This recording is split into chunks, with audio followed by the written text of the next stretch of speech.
So let me just kind of offer some pushback. Again, these aren't my opinions, of course, but let's see. Haven't several of the post-conciliar popes taught heresy? And does not a pope automatically lose office for heresy? Okay, so they would first have to prove that what these popes taught was heretical. Okay, in a debate, I would have them do that, and they wouldn't be able to do it. But even if they would be able to do it, I would point out the fact that St. Robert Bellarmine, who is one of their chief authorities, actually taught in his book on the Marks of the Church, chapter 8, that a Catholic bishop who teaches heresy is not considered a heretic until he is formally adjudged a heretic by the Church. This is Brother Peter Diamond, VaticanCatholic.com. A lawyer and a former high-ranking Freemason named John Salza recently authored an attack on the Sedevacantist position. It was called The Errors of Sedevacantism and Ecclesiastical Law. His article appeared in the false traditionalist publication The Remnant in the July 15, 2010 issue. On our website, we recently posted an article that refutes Salza's article in detail. It carefully examines his arguments and identifies his primary errors and distortions of Catholic teaching. It also takes some time to expose his distortion of canon law. The article also covers how, in the process of making his arguments against the Sedevacantist position, John Salza falls into numerous, massive contradictions. You will find a link to that article in the description of part 1 of this video. But I want to discuss some of the highlights and the main points in this video. First of all, it should be pointed out that this article that Salza authored was somewhat persuasive for certain people. We received some letters from a few individuals who attached Salza's article as if it constituted a total refutation of the Sedevacantist position. That's why exposing the massive problems with his article and refuting his arguments was necessary and important. I also want to say that on August 23, 2010, I challenged John Salza to a debate on the topic of Sedevacantism. This was before my article came out, and I sent him an email which stated, "Hi John, my name is Brother Peter Diamond. I'm a member of Most Holy Family Monastery. You're probably familiar with us or with some of our material. I was wondering if you would be interested in a recorded telephone conversation/debate on the issue of Sedevacantism, that is, whether Benedict XVI is the Pope. I realize that you consider Benedict XVI to be a valid Pope and that you believe the Sedevacantists are quite wrong. I think a conversation on this matter would be very valuable and interesting for people. Please let me know if you are interested. Thanks, Brother Peter Diamond." And this email was not only sent to his email address, but we sent the same email by certified letter. It was signed for at his address. To this date, we have not received any response to the debate challenge. And we believe that he's avoiding us because he's afraid to do it, and he realizes that his arguments would not hold up in such a debate.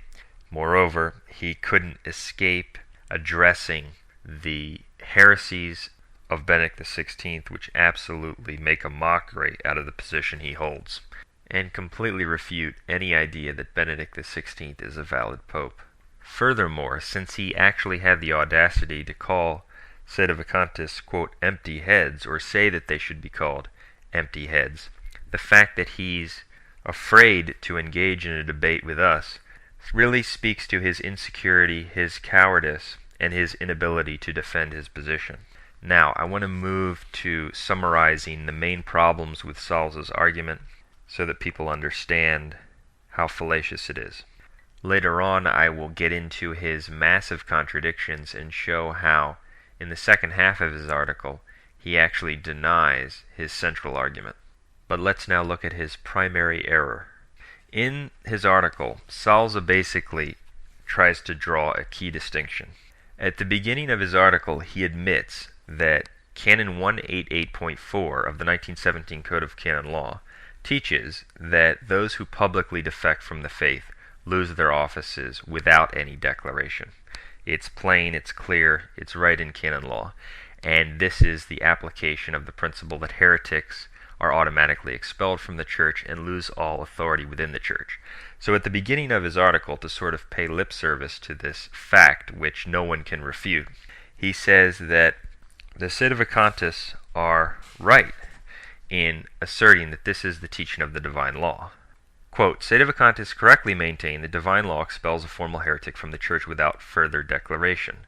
They point to Canon 188, paragraph 4 of the 1917 Code, which says that, quote, all offices whatsoever fall vacant and without any declaration if the cleric publicly defects from the faith, end quote. But then he goes on to draw what he thinks is his key distinction. He says, quote, however, the same code of canon law also determines how we know a cleric has publicly defected from the faith and lost his office as a result of the defection. The church tells us, end quote. So, as I explained in my article, he tries to insert this crucial distinction between, number one, the fact that yes, a heretic does lose his office and is expelled from the church ipso facto without any declaration, and number two, but we must have a declaration from the church to know to whom this principle has applied. So yes, number one, heretics lose their offices without declaration, but he claims number two is the fact that the church must declare that someone falls into this category. This is his primary distinction in his article, one that he contradicts, as I will show later on, and one that I carefully refute in the article. And what's interesting about his article is that it's what I call intellectual black magic. Because as you read this article, he starts out by admitting this principle, that heretics lose their offices without declaration. But then he goes through all of these involved arguments from canon law to create the impression that you need a declaration for all of it.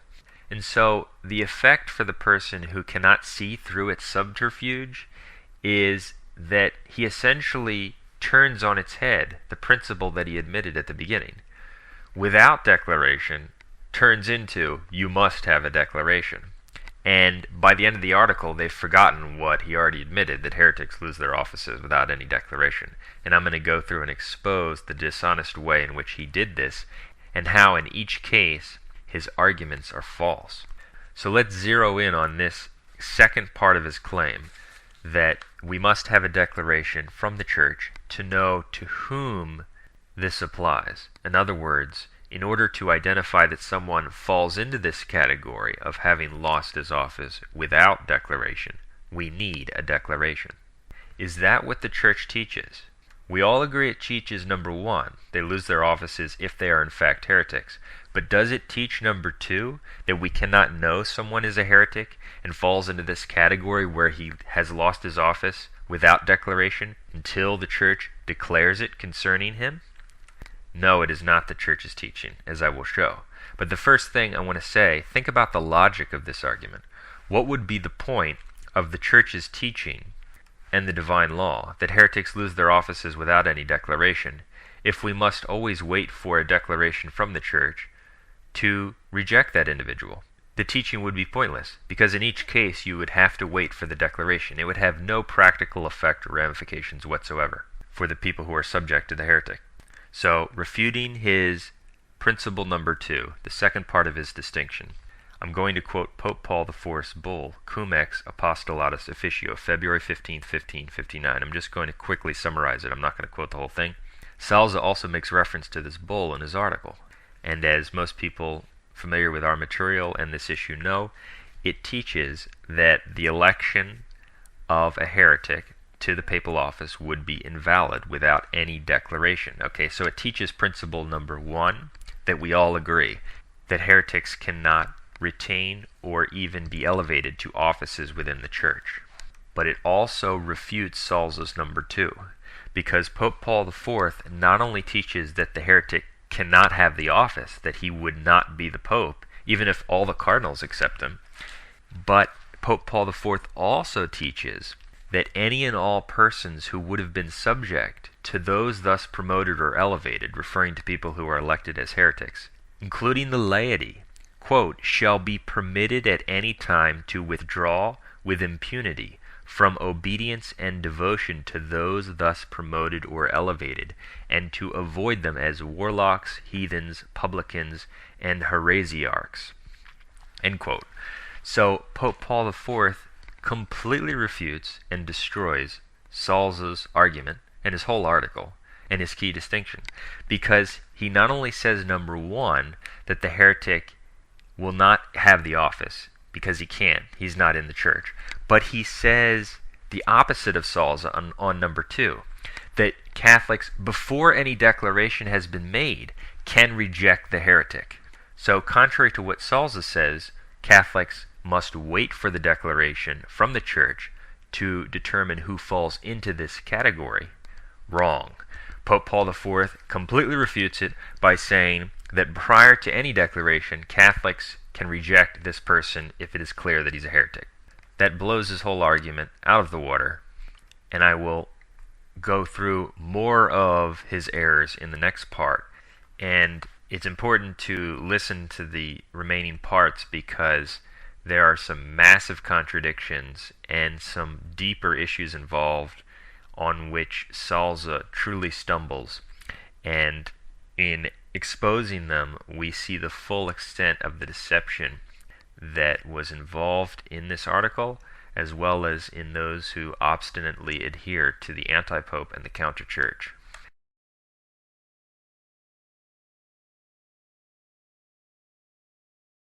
This is Brother Peter Diamond, VaticanCatholic.com, continuing with the discussion of John Salza's errors on Sedevacantism and a refutation of his article on the issue. In the last section, I was discussing his primary distinction and how it is completely refuted by Pope Paul IV. He distinguishes between, number one, the fact that we all agree on, that heretics lose their offices without the need of any further declaration, ipso facto. But he claims, number two, we need a declaration from the Church to know if someone falls into this category where he has lost his office without declaration. I quoted Pope Paul IV in his bull, Cum ex apostolatus officio, who teaches not only, number one, that a heretic cannot assume the office of bishop or pope because he's not a Catholic, but he also teaches, number two, that Catholics can identify and reject this individual as a heretic without any declaration. And that fact destroys Salza's primary distinction and, in fact, his whole article, because his entire article is built on this distinction. Now I want to discuss more in this regard. It's clear that Pope Paul IV contradicts Salza and his argument, but the same is true of the 1917 Code of Canon Law. Because, as we already mentioned, and he admits, Canon 188.4 contains this principle of the divine law, that those who publicly defect from the faith lose their offices without declaration. Now, what's so interesting about this is in this Canon 188.4 of the 1917 Code, which incorporates this principle on heretics losing their offices without any declaration, it has a footnote in the Code of Canon Law. If you consult the Latin version, you can see footnotes for many of the canons. Not every single canon has a footnote, but a lot of them, to show where in tradition or where in past papal teaching they're getting these ideas from. Is it a papal bull or a council or something else? And the reference for Canon 188.4 of the 1917 Code is to Pope Paul IV's bull, Cum ex apostolatus officio. That shows that the two are in harmony. And while it's true that the bull of Pope Paul IV is more expansive on a Catholic's ability to recognize the heretic without a declaration and reject him, Canon 188.4 necessarily teaches the same thing, because both of them include the same core principle that heretics lose their offices without declaration. And Canon 188.4 cites Pope Paul IV's bull, and it's completely unreasonable to believe that the 1917 Code and Canon 188.4 are contradicting Pope Paul IV while quoting him and repeating the core principle of his bull. Are the non-Sedevacantists, including Salza, going to argue that Pope Paul IV does in fact teach that a Catholic can recognize and reject a heretic before any declaration has been made, as is indisputable. But the 1917 Code of Canon Law teaches exactly the opposite, even though it quotes Pope Paul IV's bull for its teaching on this matter. By incorporating the principle of the divine law that heretics lose their offices without any declaration, and giving a reference to Paul IV's bull, it's very clear that the 1917 Code is reiterating the traditional principle made explicit in Pope Paul IV's bull that number one, publicly heretical claimants lose their offices or cannot assume them without any declaration, and number two, such heretics can be recognized and rejected by Catholics. Moreover, as already covered, number one is pointless unless there is an actual application of number two. Furthermore, a true understanding of this principle, number two, that Catholics can also recognize the heretic without a declaration, is perfectly consistent with St. Robert Bellarmine's teaching on this matter. The quotes from St. Robert Bellarmine on this topic are somewhat well known at this point, and it's rather remarkable that Salza would not only so clearly contradict Bellarmine but the teaching of the Church when he says the following, quote, "It should go without saying that the required declaratory sentence must be given by ecclesiastical authority, Matthew 18:17, Titus 3:10. Of course, nothing in either positive law or divine law permits just any Catholic individual or group to issue declaratory sentences and ecclesiastical censures, nor does the law permit Catholics to licitly resist a duly elected pope in the absence of these required ecclesiastical adjudications." End quote. This is an astounding error. He says that there's nothing in Catholic teaching or the divine law that allows Catholics to reject a man who purports to be the Pope, unless there's a declaration. Salza not only directly contradicts Pope Paul IV and the traditional teaching of the Church, but also the well-known quotations from St. Robert Bellarmine, who simply explains what the Church has always taught on this issue. St. Robert Bellarmine, in his work on the Roman Pontiff, says, "For in the first place it is proven with arguments from authority and from reason that the manifest heretic is ipso facto deposed. The argument from authority is based on St. Paul, Titus 3:10, who orders that the heretic be avoided after two warnings, that is, after showing himself to be manifestly obstinate, which means before any excommunication or judicial sentence." End quote. So he directly contradicts Salza, who says you must have the sentence. Furthermore, he directly contradicts Salza on his understanding of Titus 3:10 and the other scriptural passages. And what Salza does not understand and corrupts is that a person can refuse to hear the Church not only by resisting an actual declaration from a living member of the Church, but also by refusing to submit to the already established rule of the magisterium. As Pope Leo XIII teaches in Satis Cognitum, the practice of the Church has always been the same. The Church has always held as outside Catholic communion those who would depart from the authoritative rule of the magisterium. That is refusing to hear the Church. You don't need a declaration. So if someone's rejecting Catholic teaching from the Council of Trent, etc., he's refusing to hear the Church. He is showing himself to be obstinate, as St. Robert Bellarmine explains, before any formal excommunication or judicial sentence. So Salza blatantly contradicts what Bellarmine says on this as well. And it should be noted that what St. Robert Bellarmine says is in reference to a man who claims to be the Pope.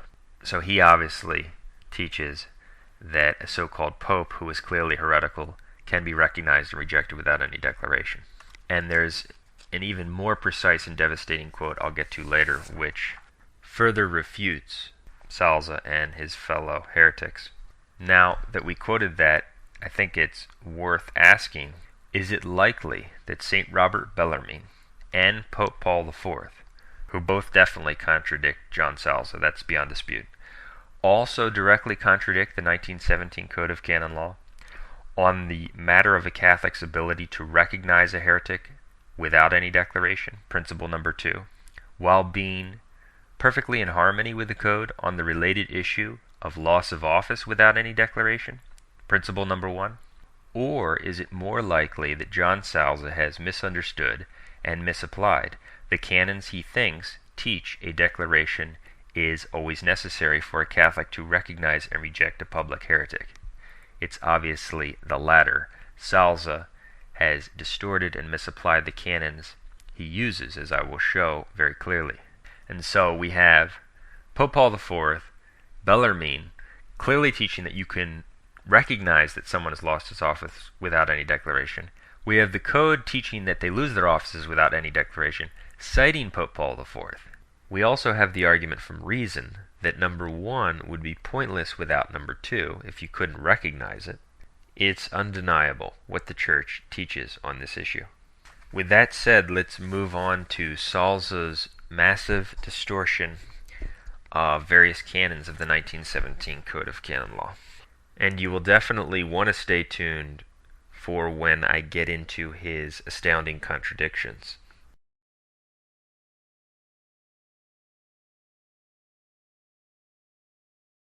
This is Brother Peter Diamond, VaticanCatholic.com. This is part 3 of the discussion of John Salza's errors on Sedevacantism, refuting his article that attacked the Sedevacantist position.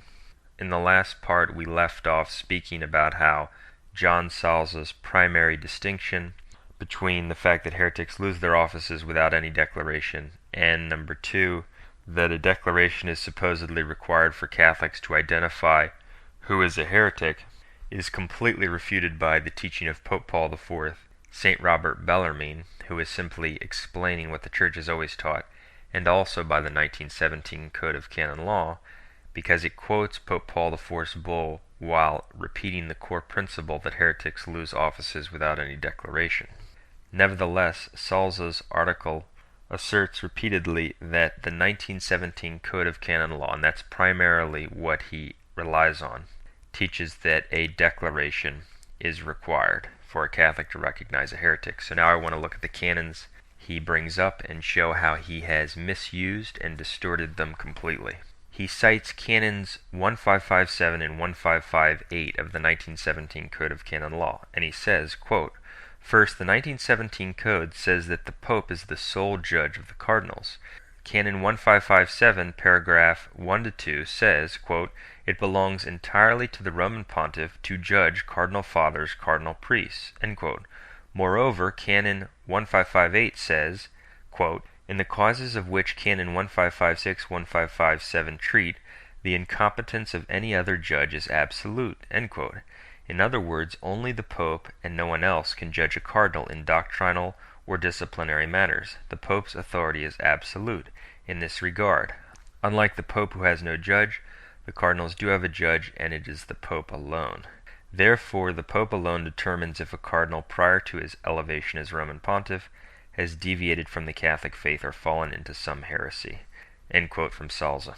So that's the argument he makes, and as I said in my article, this is the type of argument that is superficially persuasive, but in fact completely wrong. Here's why his argument proves nothing.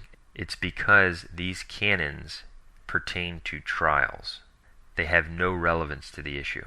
The principle that a heretic loses his office without declaration means without a trial. Without declaration means without a trial. These canons deal with the procedures and processes for conducting trials and are therefore completely irrelevant. In fact, they come within a section called, quote, "on trials in general." Canons 1557 and 1558, which he brings up and quotes, simply legislate that a pope alone has the right to preside over the trial of a cardinal or designate the judge at a trial. Certainly that's true, and completely irrelevant, because we're talking about things that take effect without any declaration or trial. The Code itself teaches in Canon 188.4, as we already discussed, that the publicly heretical cleric loses his office without any trial or declaration. As Pope Paul IV said, as we already quoted, that this takes effect and the heretic can be recognized, quote, without need of any further declaration, in other words, without a trial. As Bellarmine said, he can be rejected, quote, which means before any excommunication or judicial sentence, in other words, before any trial. So the argument is specious and proves nothing except his own incompetence or malice and his ability to distort canon law. Let's move on to his next misapplication of canon law. It's Canon 1939, and he makes a similar mistake. It's a similar type of argument. He cites this canon and says, quote, the 1917 Code of Canon Law imposes other requirements that Sedevacantists ignore. For example, Canon 1939, paragraph 1 requires a special investigation for certain transgressions against divine law, for example, heresy, if the transgression is not notorious or not entirely certain, but has arisen from rumor or public report. Before anyone is summoned to answer for the transgression, a special investigation must be undertaken to decide whether and or what foundation the charge may be founded. End quote, from Salza. Once again, completely irrelevant. If you look at the context of this canon, you will discover that it comes in section 2, quote, on particular norms to be observed in certain types of trials, end quote. That means that it is irrelevant to this issue. It's a canon found in the context of other canons that deal with the procedures and processes to be followed in gathering information for and conducting trials. In fact, the subsection in which this canon is found is Title 19 on the criminal trial. That is irrelevant to the principle that publicly heretical clerics lose their offices without any trial.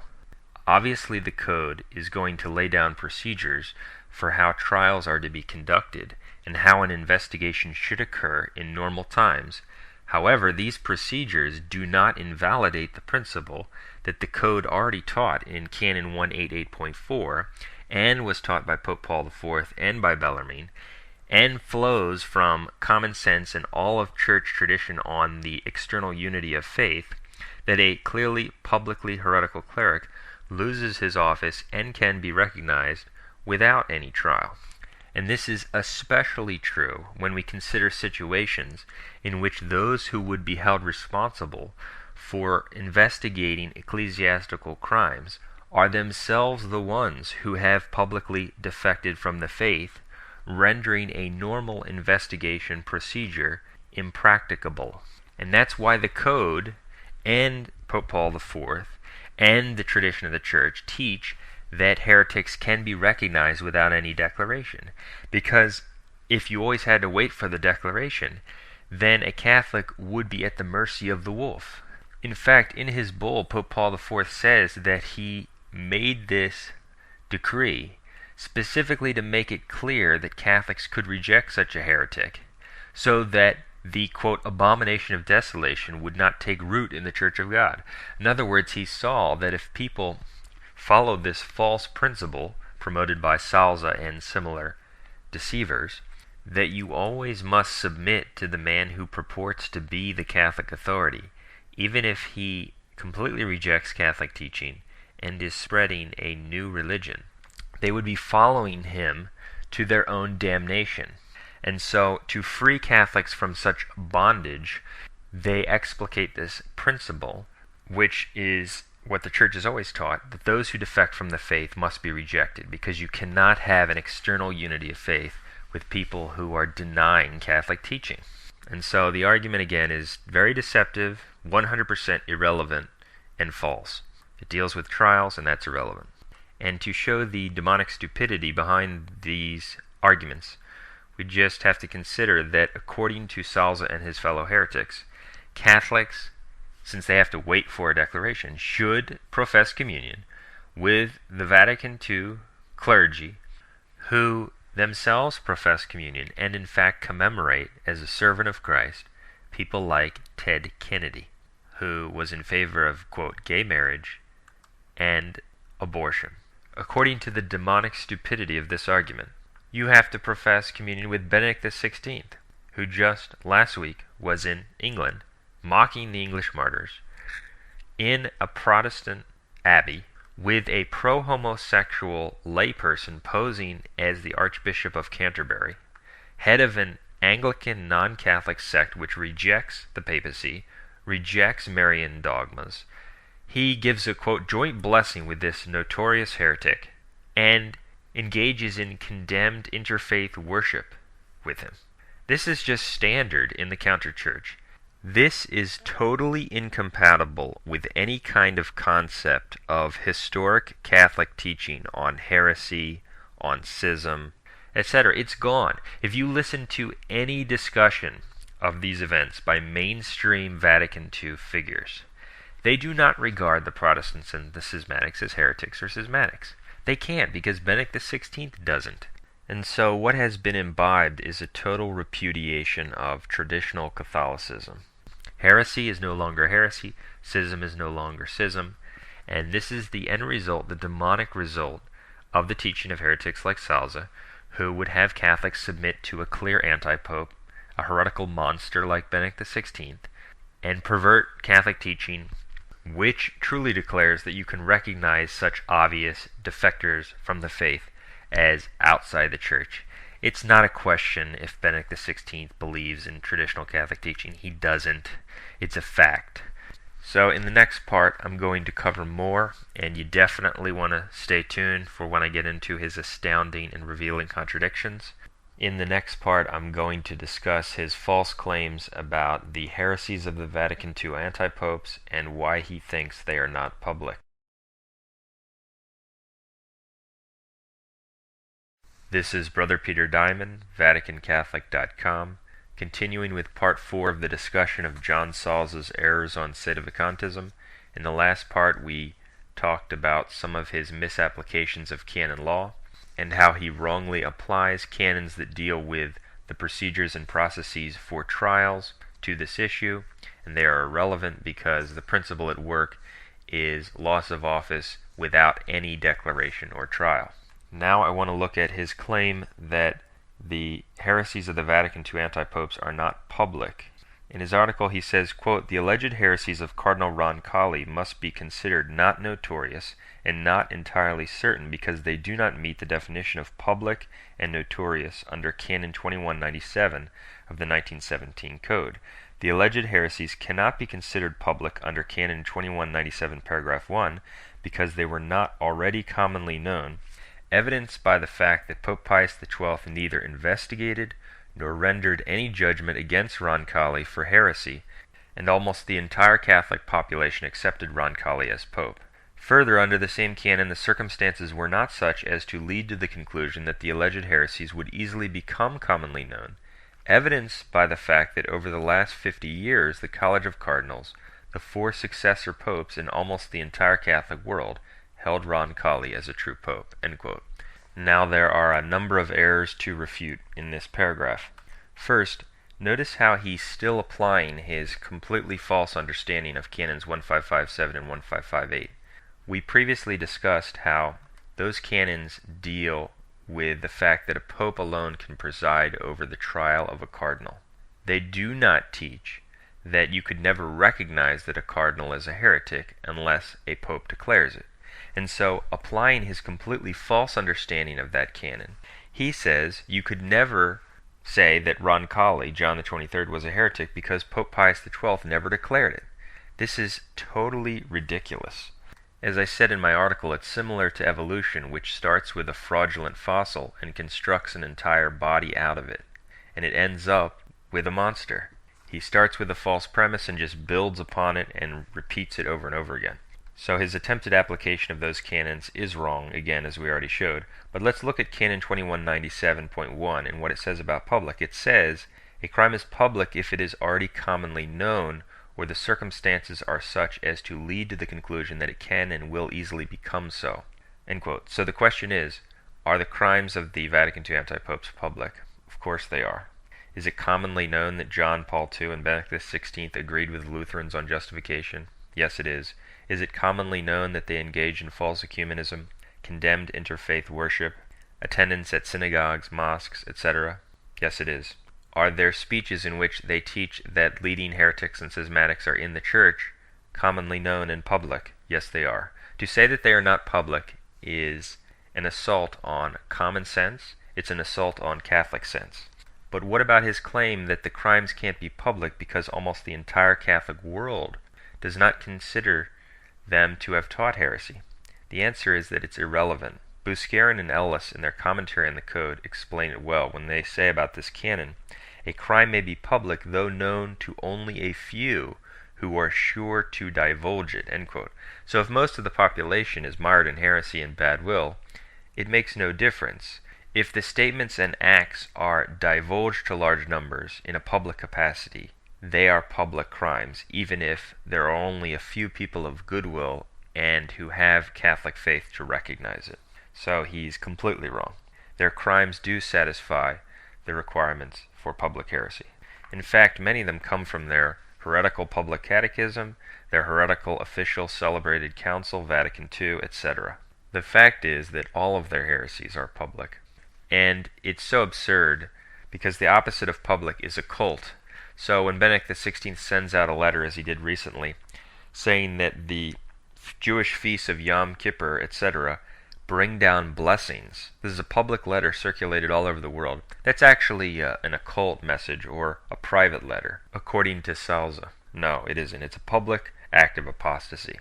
And actually, if you see that video we just posted, it is such a specific denial of the Council of Florence, because the Council of Florence says to observe these Jewish feasts in the Old Law brings spiritual death and excludes one from eternal salvation, while Benedict XVI sends out a public letter to the chief rabbi declaring that their celebration of these feasts brings blessings. So he is directly denying the teaching of the Council of Florence. He does this kind of stuff all the time. It's just public heresy after public heresy after public heresy. But there's another very interesting error into which Salza falls when he's promoting his false understanding of public. Remember that he said that the heresies are not public because, quote, the circumstances were not such as to lead to the conclusion that the alleged heresies would easily become commonly known, evidenced by the fact that over the last 50 years, the College of Cardinals, the 4 successor popes, and almost the entire Catholic world held Roncalli as a true pope, end quote. Hence, he argues that since the College of Cardinals, etc., accepted these guys as popes, the crimes couldn't be public. Once again, we have caught Salza arguing directly against the teaching of Pope Paul IV. Do you remember this? Pope Paul IV, cum ex apostolatus officio, quote, the promotion or elevation, speaking of a heretic, elected pope, even if it shall have been uncontested by the unanimous consent of all the cardinals, shall be null, void, and worthless. And he also says, nor through the putative enthronement of a Roman pontiff, or obedience accorded to such by all, the laity shall be permitted at any time to withdraw and reject the individual. So directly contradicting John Salza, Pope Paul IV declares that even if all the cardinals, and in fact the entire church, give this man obedience, his election and acceptance of the office would not be valid, and that the laity shall be permitted to reject him. Was Pope Paul IV contemplating a sin of heresy that could qualify as public? Obviously he was. Therefore, it's certain that a heresy can be public, even though the cardinals and almost the entire church fail to recognize it. Salza is completely wrong and directly refuted by Pope Paul IV's bull once again. Now I want to move on to Salza's massive contradiction and his outrageous deception and error on Canon 2264. Of all of his mistakes and misapplications of canon law, this might be the most pernicious and the most revealing. In his article he says, quote, the presumption of valid papal elections is also reflected in the 1917 Code. Canon 2264 provides that even if a cardinal excommunicated himself for heresy prior to his election to the papacy, his jurisdiction as pope is valid and also licit if recognized by the faithful. And to support this, he cites Canon 2264, which says that an act of jurisdiction carried out by an excommunicated person, whether in the internal or external form, is illicit, and if a condemnatory or declaratory sentence has been pronounced, it is also invalid, without prejudice to Canon 2261, paragraph 3, and it goes on to make reference to 2261, paragraph 2. End quote. So let me explain. He's saying here that according to Canon 2264, even if a cardinal was excommunicated for heresy, and therefore a heretic, prior to his election, he would still be the pope, and his jurisdiction as pope would be valid, because this canon says so, according to Salza. Now, before I refute his misunderstanding of this canon, we have caught Salza in a massive contradiction. Remember at the beginning of the article, he admitted that Sedevacantists are correct when they say that a cleric who has excommunicated himself for heresy would lose his office without declaration. That was principle number 1, remember? Heretics do lose their offices without declaration. His only disagreement was number 2, how we can recognize that.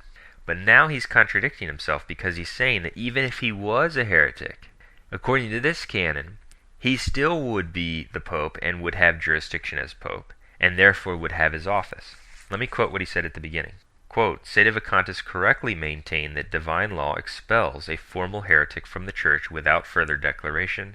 They point to Canon 188, paragraph 4 of the 1917 Code, which says that all offices whatsoever fall vacant and without any declaration if the cleric publicly defects from the Catholic faith. So he admitted that already. Now he's directly contradicting himself. This is really revealing. Because this is not a side issue. This is a central issue. It demonstrates that he does not understand what he's talking about, that he will just throw anything out there, hoping it will stick, and that his understanding of this canon is completely wrong, and if it were true, would directly not only contradict his article, but what the Code teaches in Canon 188.4. And it's beyond dispute that he's contradicting himself, because the Pope's jurisdiction over the universal church is attached to his office. Ordinary jurisdiction is attached to an office. It goes with it. If you lose the office, you lose the jurisdiction. If you have the office, you have the jurisdiction. And so he says at the beginning of his article, they lose their offices if they are in fact heretics. That means they lose their jurisdiction as pope. Now he says, quote, Canon 2264 also indicates that even a pope who as a cardinal excommunicated himself for heresy still has valid jurisdiction over the church. It's a direct contradiction. This is Brother Peter Diamond, VaticanCatholic.com. This is part 5 of the discussion of John Salza's errors on Sedevacantism. At the end of the last part, I was explaining how in his article against Sedevacantism, which is called The Errors of Sedevacantism and Ecclesiastical Law, he blatantly contradicts himself on a central issue. At the beginning of his article, he admits that the Sedevacantists are correct when they say that a heretic would lose his office without any declaration. He says that this is the teaching of the divine law and canon law, Canon 188.4. So he admits if someone is in fact a heretic, he cannot have an office in the church. However, later on in his article, he directly contradicts himself when discussing Canon 2264, because he argues that according to that canon, even if someone is a heretic, he would retain jurisdiction over the universal church. Since such jurisdiction, that is, ordinary jurisdiction, is attached to an office, by arguing that the person who is a heretic retains the jurisdiction over the universal church, he is saying that he retains the office. Hence, he directly contradicts himself on a central issue, and that proves that he does not understand what he's talking about, that his position is completely false, and that he will just throw anything out there, hoping that it sticks. Now, I want to quickly refute what he says in the second half of his article about Canon 2264, even though the first half of his article refutes it. He says that according to this canon, an excommunicated heretic would retain his jurisdiction over the universal church. And this is completely wrong, simply because the canon is not dealing with loss of office, but rather with the fact that Catholics may receive certain sacraments from excommunicated persons. If you look at the subject heading above Canon 188.4, which teaches that those who publicly defect from the faith, that is, heretics, lose offices, you can see that that comes within a section dedicated to loss of office. So if we want to find out what it says about loss of office, we would look at Canon 188.4, which teaches that heretics cannot retain offices. But he misapplies this canon, which is not dealing with loss of office but something else, and applies it to loss of office. That's why he makes such a big mistake and contradicts himself. What is the canon talking about? The canon is talking about the fact that an excommunicated individual, and it's not only dealing with heretics, it could be dealing with people who are excommunicated in a more minor fashion but who are still members of the church. It's saying that they can perform certain acts of jurisdiction with validity, not that they retain offices in the church.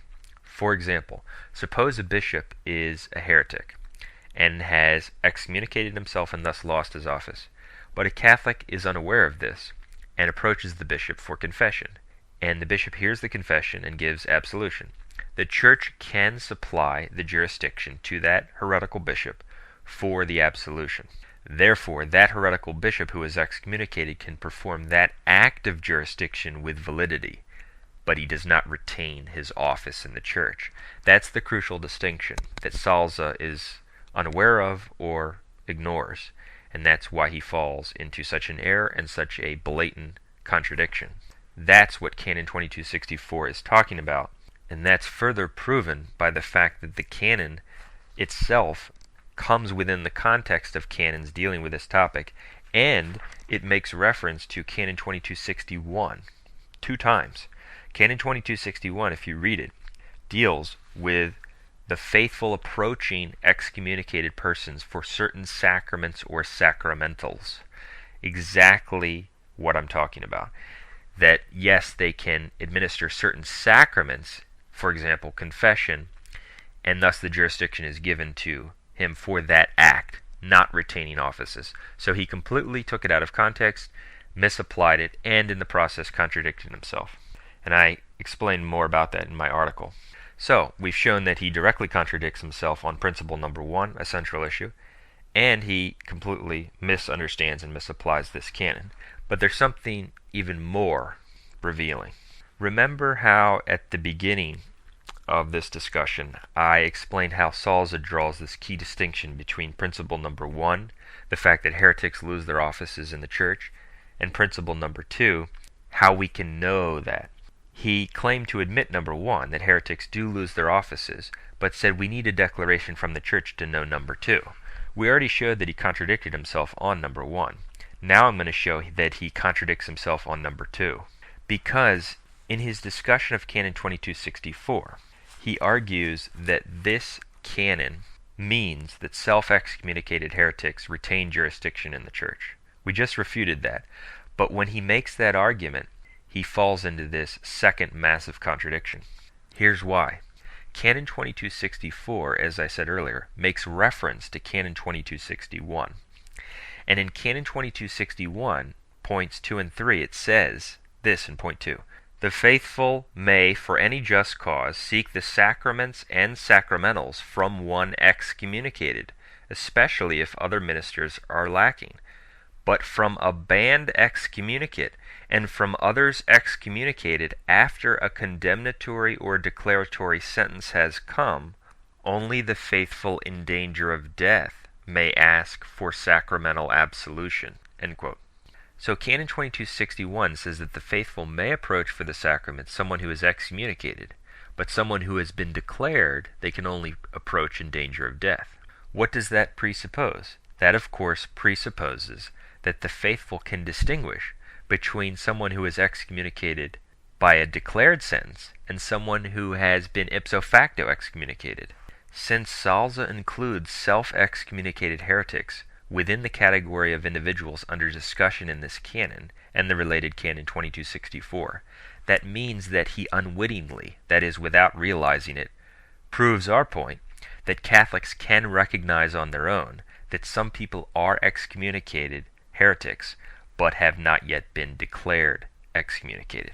And that contradicts his principle number 2, because he argued that we need a declaration from the church to know if someone has been self-excommunicated for heresy.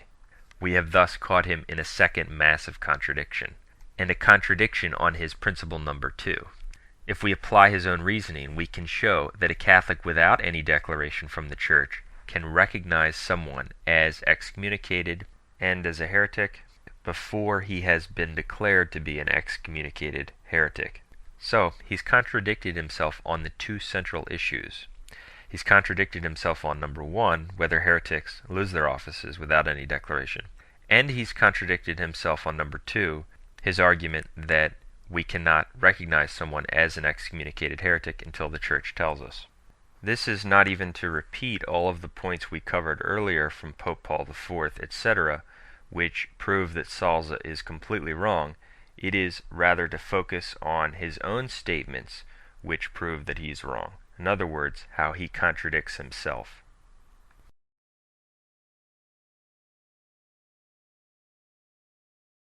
This is Brother Peter Diamond, VaticanCatholic.com. I wanted to share with some of our readers who are interested the recent developments with an individual named John Salza.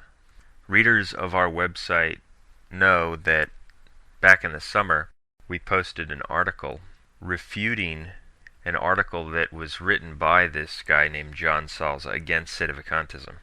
He wrote an article that was published in a false traditionalist publication attacking the Sedevacantist position and claiming that it was contrary to canon law.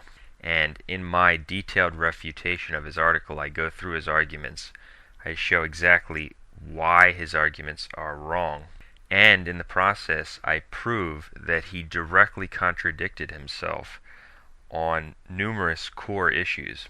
For example, at the beginning of his article, he admits that publicly heretical clerics lose their offices without declaration, but by the end of the article, he's arguing just the opposite.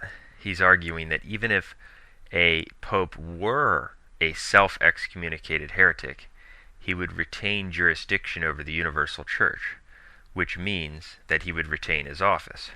So he contradicted himself on one of the core issues of this debate in the article, among other things. And I go through, and frankly, his arguments are devastated in the article. And I show how he misunderstands and misuses canon law, etc. So that's all in this article, and you can find the link to that article in the description for this video.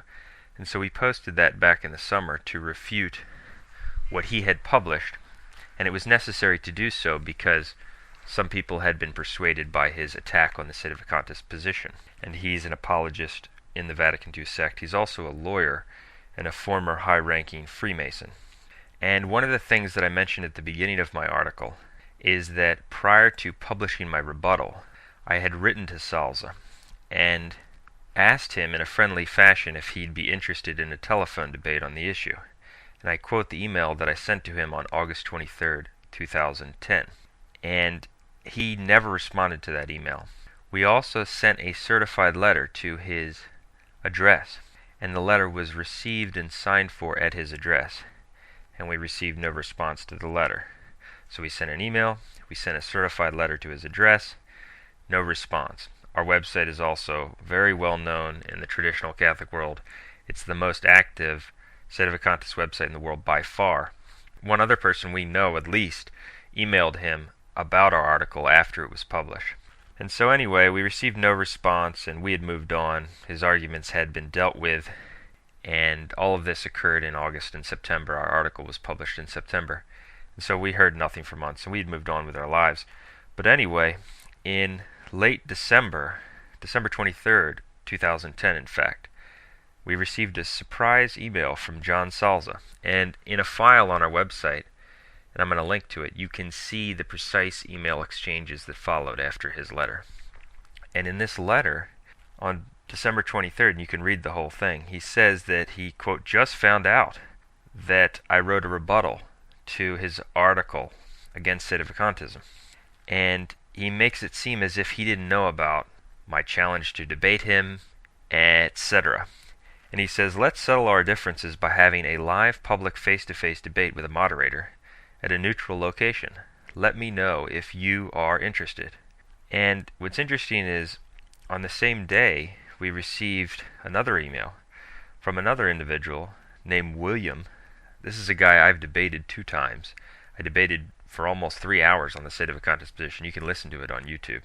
It's quite revealing. In the debate, he admits that he doesn't believe anti-Catholic Protestants are even heretics. He won't say pro-abortion politicians are heretics. He ignores every heresy I bring up. He shows his utter misunderstanding of Catholic teaching on who is a heretic. Everything he says basically is refuted. For example, he says, when I'm pointing out how the antipopes praise schismatics, he says, well, they don't praise their schismatic ministry. And then I hit him with numerous quotes in which they specifically praise their schismatic ministry. So that's how the debate with him went. But anyway, he writes us too on the same day and says, Mr. John Salza and myself are interested in debating you two in a live, moderated public debate. If you're interested, let us know. Okay, well, this is strange because he's claiming that he's going to debate with Salza. And Salza's sending us an email as if he never got our letter, which we don't believe, and that he wants to engage in a live debate. But he doesn't mention the involvement of this other guy. It's bizarre. So anyway, we're not interested in debating the other guy again. We've already debated him. He's been dealt with. We're interested, and I'm interested in debating Salza in a one-on-one debate. He wrote the article, I wrote the rebuttal. That's what we want to do. And so I wrote back, and the first thing I address is his claim that he didn't receive our letter or didn't know about our letter. And I said, John, there are a few points that need to be made, and I'm not going to read the whole thing. You can read the full emails. They're very interesting in this file. I'm going to summarize and read some of the highlights. I said, on August 23rd, I sent you an email about a debate. The email was sent to your email address. Since you claim that I misrepresented the facts about this matter, and that's another thing. This guy Salza is saying that, he says that it's not true that he had avoided a telephone discussion debate. That's what he's saying. It's not true. So basically, we're misrepresenting him, which is completely untrue. And I said, the email was sent to this email address. Is this your email address? Can you confirm that it was sent to that email address? And then I said, I did send a certified letter that was received and signed for at your address. Oh, that's another point, is that in his initial response, Salza says that, quote, I was disappointed not only that you didn't send your rebuttal to me, but also because you claimed that I signed for a certified letter about a telephone discussion debate that I thereafter avoided. This is not true. But rather than verify your facts, you went on to call me a coward. End quote. Now this is very interesting. He says, you claimed that I signed for a certified letter about a telephone discussion debate. That's not what I said. So he's lying right off the bat, which is quite revealing. What I said in my article is that we sent him an email and that we sent a certified letter to his address. The letter was received and signed for at his address. That's what we said. We didn't say that he personally signed for it. We said that it was sent to his address and signed for by someone at his address. Now he knows the difference between the two statements. And so the fact that he's misrepresenting what I said in my article, he's falsely accusing me of having said that he signed for the letter when he knows I didn't say that, reveals that he's trying to obfuscate the issue. He's trying to make it seem like he didn't get the letter, but he's not really willing to say, I didn't see the letter. He's saying, I didn't sign for the letter. Well, that's not the issue. We never said you signed for it. Did you see it after someone signed for it at your address? That's the point. And as we go on here, we're going to see why he's obfuscating the issue in this way. He wants to make it look like he didn't get the letter, okay, and he dances around the issue. He'll say things like, I have no record of the letter. Well, yeah, if the letter's been discarded, then you don't have a record of it anymore. Anyway, so I go on to say, was this your email address? Was this your address? Did someone receive it at your address? And I say, I find it extremely difficult to believe that you just found out about the article. Perhaps by the word just, you mean a few months ago. Nevertheless, since this is the first I've heard from you since my original email and letter, both of which were sent months ago, please respond to my original debate invitation offer challenge. Would you engage in a recorded telephone debate conversation between the two of us on the topic of Sedevacantism? Yes or no? And I go on to explain why those are easy, flexible, and if he's concerned about equal time, we can have a 2-minute back and forth, 3-minute back and forth, guarantee equal time, like I've done with other debates. He can record it, and so that's a very reasonable way of doing it. He responded on December 28th, 2010. He indicates in his response that he will not engage me in a telephone debate, just as we said in the article. So it's interesting that he wants to act as if he's not avoiding us. But what's his conclusion? He won't do the telephone debate. And he proposes a live debate instead. However, here's the catch. The live debate he proposes will not just concern the issue of whether Benedict XVI is the Pope. It will also concern a lawsuit that we are currently engaged in, our monastery, and our opinions about the end times. In his response of December 28th, he also confirms that the email I sent in August was indeed sent to his email address, and that the letter I sent was received at his physical address. Okay? So he's confirming as true exactly what I said in the article. And I want to read some of it. You can read the whole email. It's very interesting. Maybe I should just blow through it really fast. But he says, Peter, he doesn't call me brother. He has no problem with his antipope calling the leaders of schismatic sects His Holiness and the members of their schismatic flocks the faithful, etc. Hypocrisy. He says, first, although the email address is correct, because of the volume of emails I receive, I don't open up most of them, which was the case with your email, unless the subject line warrants it. I may even shut down the website email in the future. This is my interjection. He's not clearly saying that he didn't see the email.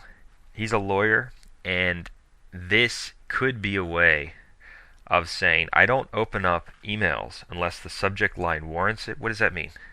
Anyway, he goes on and says, second, I have no record of receiving your letter. What does that mean? That's not the question if you have a record of it. Did you see it after it was signed for at your address? He's dancing around the issue. He goes on, because it was sent to my business address and was unrelated to my business, it must have been disposed of. Nevertheless, you assumed I received it without verifying the facts, and then you went on to publicly slander my name because you concluded I was avoiding you. Third, I did not find out about your article until recently when a patron sent it to me. But the foregoing facts are irrelevant to this correspondence. If we are going to have a debate, then I want it to be a live face-to-face debate in a neutral setting with a moderator. There will be an independent videographer, and the recording of the debate will be unedited. You and I will not have control over the video or audio of the debate. We will have substantial time to present our positions, 25-30 minutes at a time, and the same amount of time for cross-examination sessions. You will also not be able to limit the scope of questions in cross-examination as you do in your telephone debates. Because you have unjustly maligned my character in your public audio and written materials, surely you can understand how I desire to defend my character. By taking the approach you did, you have also made your own credibility an issue. These facts, coupled with the information I have about you and Most Holy Family Monastery, make inquiry into your credibility a relevant area for cross-examination. For example, your claims concerning your religious order, your end times, prophecies, etc. These cross-examination sessions will be similar to what you will experience in the current fraud and racketeering case pending against you in the Western District of New York. Given Judge Curtin's ruling that there is sufficient evidence against you to merit a trial, you ought to be prepared for this kind of scrutiny, although I can understand why you wouldn't want to expose yourself in such a way. The scattergun approach you take in your telephone debates does not allow for a thorough examination of your positions. Moreover, I have investigated the tactics you use in your telephone debates and have documentation that you have edited out content from your opponent's debate material when it hurts your position. As you will soon learn, you will not be able to edit out the federal court's transcripts in your current fraud litigation. So my answer is yes to the face-to-face debate and no to the telephone debate. Let me know if you wish to proceed. If so, I will propose further terms and conditions in my next correspondence. John Salza. And he actually ends his email with a threat that he can sue us for our supposed misrepresentation of him. There are so many things to address in this email, and I'm going to read my response. I responded to Salza on January 6, 2011. Now, before I read my response, I want to point out, notice how I've been quite reasonable. I proposed an equal time telephone debate. He refused. Now, in this response, I expose his dishonest tactics and his false accusations. And keep in mind that he said in this email that he would do a live debate. Okay, so he said no to the telephone debate. He said yes to the live debate, but the live debate is going to include all of this irrelevant nonsense. And so in my response, I say this. This is January 6, 2011. John, if you reread my original communications, you will notice that I tried to approach the debate with you in a cordial way. You ignored my letter for months, and now you have responded with emails that contain numerous false accusations and misrepresentations. For that reason, in this communication I will be blunt. At the end of this communication, I explain how I would be willing to engage in a live debate. As your email confirms, my original letter was sent to your email address. You also confirm that the certified letter was received at your business address. You also confirm that you desire to avoid a recorded telephone debate. Those are the claims I made about you in my article, and they are all proven true by what you have said. I did not misrepresent you. Hence, for you to continue to claim that I did is quite dishonest and strikes at the heart of your credibility. It's similar to the dishonesty entailed in your position that Benedict XVI holds the Catholic faith. You thus slander me, not the other way around. I also contacted your law office in Milwaukee. The person I spoke with confirmed that mail addressed to John Salza is, as one would expect, delivered to you. It is not discarded. Someone else we know called your law office and was told the same thing by Tammy, who said she works for you. She made it clear that mail is given to you, whether it's certified mail or not. Moreover, Barb Corveau, the person who signed for the letter at your office, confirmed to Sister Anne, a sister at our convent, that the letter was delivered to you. Your story is not credible, and we have proof that the letter was received at your address and at your email address. You also don't mention exactly or even the month when you first learned about my letter or my email.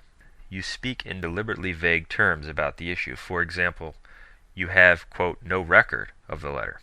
Obviously because you desire to give the impression that you were unaware of the letter for longer than you were. You dance around the issue because you want to obfuscate the matter. Given the way you handle these small things, I can see why you fail in the big things. Matthew 25:23. For example, you write, quote, I did not find out about your article until recently when a patron sent it to me. Instead of telling us when and how you first learned of my email or letter, or even if you saw the letter after it was signed for, you say that you didn't find out about my, quote, article, something different, until recently. You purposely speak of the article, and you don't even specify what you mean by recently for the reasons described above. If you think you can get away with this activity before the judgment seat of Christ, that is, obfuscating the truth in order to perpetuate the false impression that you were unaware of something you knew, you are deceiving yourself. It's not only the sin of dishonesty, but it's also a sin against your fellow man, because you are falsely accusing me of stating something untrue. Note that we too can take legal remedy for your slander and misrepresentation should you choose to publish it to others. Your legal threat, on the other hand, is empty, and we are not cowed by it, for all of the facts on this point are against you. Moreover, if you did make any claim, we would make our own counterclaim against you. You further misrepresent the truth when you say, quote, I have investigated the tactics you use in your telephone debates, and have documentation that you have edited out content from your opponent's debate material when it hurts your position. This is false. Since you made this false claim, please cite your, quote, documentation. And as an interjection, when he writes back, he doesn't even mention it, and he has no documentation because his claim is a lie. I go on. As an example, I engaged in 2 formal debates with someone I think you know, William Albrecht. Not 1 second of the debate content on either side was removed, as he knows. I would also, of course, guarantee that if we debated, none of the actual content would be removed, excluding dead time for rest breaks. You could record it yourself, and I would encourage you to do so if we engaged in a telephone debate. But you are obviously afraid to have a mature discussion about the issue over the phone. Moreover, don't confuse your false claim about my debates with a proposal I made to William Albrecht concerning a possible 3rd debate with him. To separate facts from your fiction, I engaged in 2 formal debates with Albrecht, and not 1 second of the debate was removed. After the debate, Albrecht wanted a 3rd debate, for the first 2 did not go well for him. He also angrily threatened to use that debate as a means to engage in a slander fest against us. He uttered many outrageous lies about us, and he said that he would use the debate format to declare them. In light of that, I proposed that if I were to debate him again, I would have the right to remove such irrelevant lies. It was a proposal in the unique case of a 3rd debate with Albrecht, not what I have done in my previous debates. I actually relented on that proposal and never followed up on it. And if I debated him again, it would be agreed on both sides that no one would remove any of the content, as was the case with our previous debates.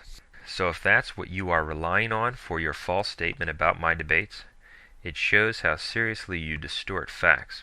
It's also inconsistent that you claim, on the one hand, to be so unfamiliar with our website that you had no idea we posted an article or audios about you, but on the other hand, you claim to be so familiar with our website that you have already listened to our debates and investigated our, quote, debate tactics. Furthermore, you should not rely on the words of William Albrecht. It could get you into trouble. He consistently lies and distorts the truth. There's no other way to put it. Many of the things he says about us and other matters are false. He's the same person who claimed that he had a quote in which St. Jerome approved as valid a form of consecration containing the word all. As expected, it was a total fabrication. Like many other things he says, for example, his statement that many Lutherans accept the Council of Trent, his statement that many of the Fathers taught sola fide, his statement that the Council of Trent declared, "This is my body, this is my blood," is all that's necessary for a consecration, etc. It's also clear that you are unwilling to debate me on the topic of whether Benedict XVI is the Pope. You say that you will only engage in a live debate in which you will ask us all kinds of irrelevant questions about our current litigation and our monastery.